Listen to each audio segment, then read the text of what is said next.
Hi everyone, Thinny Itch Tano here, the internet's busiest music nerd, and it's time for a review of the new Julien Baker record, Little Oblivions. This is the third full-length LP from Tennessee singer-songwriter Julien Baker, who has been gunning it since her breakout debut in 2015, with a pretty successful sophomore record that dropped 2 years later, as well as the critically acclaimed collaboration she dropped along with Phoebe Bridgers and Lucy Dacus under the name boygenius, all of whom made a name for themselves around the same time with records that held true to those basic fundamentals of indie rock and folk. It's been interesting to see how each of these artists have branched off since the release of that boygenius EP, especially Phoebe Bridgers, whose career has just really rocketed off because her record last year, Punisher, was massive. In this musical climate, there's obviously equal opportunity for someone of Baker's talents to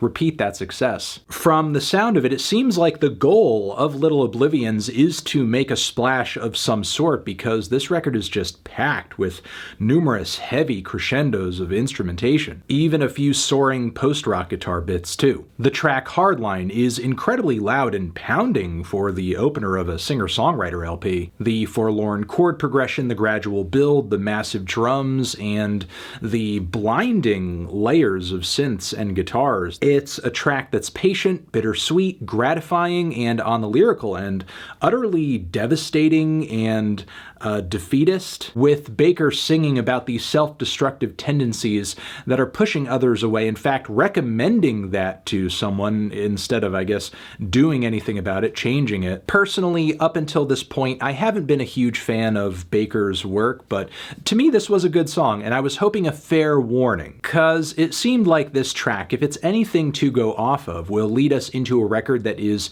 an emotional gut punch. I've seen some Julien Baker fans speak of that experience in regards to her past stuff, even though I have not personally felt that myself. And unfortunately, that feeling eluded me with this new record for the most part, too. Yeah, Little Oblivions may be Baker's most massive sounding project yet, but it's still packed with blatantly unimaginative indie-isms, boring vocal performances, and utterly forgettable songs. Much of the time the tunes on this thing aren't even outshining the humdrum instrumentals. There's the slightly indie folk slant of Heatwave, which oddly enough is something that Taylor Swift is doing better at this point, because after that very low-key intro on that track, that rush of sour guitars and schmaltzy organs is rough. Then things get even more derivative on the track Faith Healer. Instrumentally, it's like everything you can expect from a sleep-inducing dirge from The National, crashing into the sputtering rhythms and sparkling guitar arpeggios that soundtrack 90% of Beach House's best stuff. Relative Fiction begins like a kind of weak Explosions in the Sky ripoff, and then transitions into a series of really washed-out guitar passages topped with Baker's inoffensively gloomy croons. It does sort of have a dance beat though. Emotionally, it's a little difficult to tap into because it's moody in a way where contextually it might sound best if it were playing over the loudspeaker at a Target late at night as you're in the store breathing deeply into the two masks wrapped around your face and thinking about what cereal you need to stock back up on. In that moment, it's nice to have that track on and feel validated in just how numbing and depressing the world is that we exist in.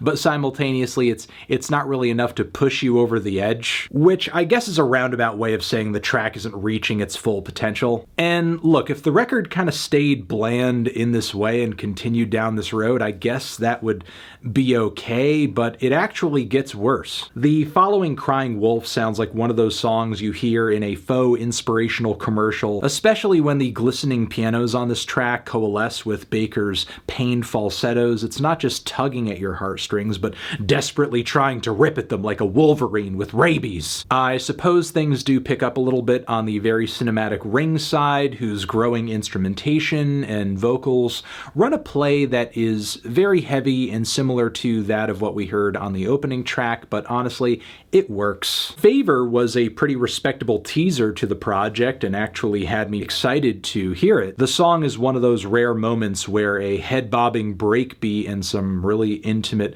vocal overdubs and acoustic guitar passages actually work together. Song in E is somewhat refreshing by virtue of it being a stripped-back piano ballad, the only one on the record, so it's not quite the emotional stunner a spotlit moment like this should be, but I still do appreciate the effort to strip things back in this manner at this point on the project. Sadly, the last leg of this thing doesn't really pull the record out of the middling muck. Highlight reel is packed with so many unnecessary effects and instrumental bits. On top of it, the song continues to just pummel us with these overwrought and massive passages that, I mean, while I guess in one respect they're loud, I'm just desperate for a memorable song at this point. The closing track, Zip Tie, I'm really getting nothing from. It's like right now the album has given up on doing anything truly compelling or standout or evocative. Yeah, this record was really just a wash for me, and I don't really know how else to explain it. Sure, at some points it does present some instrumental palettes that are very loud and feel larger than life, but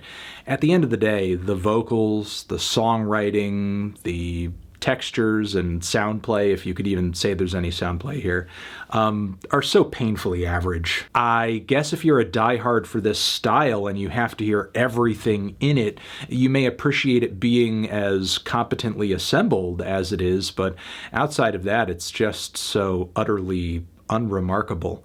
I'm feeling a strong 4 to a light 5 on this one. Transition, have you given this album a listen? Did you love it? Did you hate it? What would you rate it? You're the best, you're the best. What should I review next? Hit the like if you like. Please subscribe and please don't cry. Hit the bell as well. Over here next to my head is another video that you can check out. Hit that up or the link to subscribe to the channel. Anthony Fantano, Julien Baker, forever.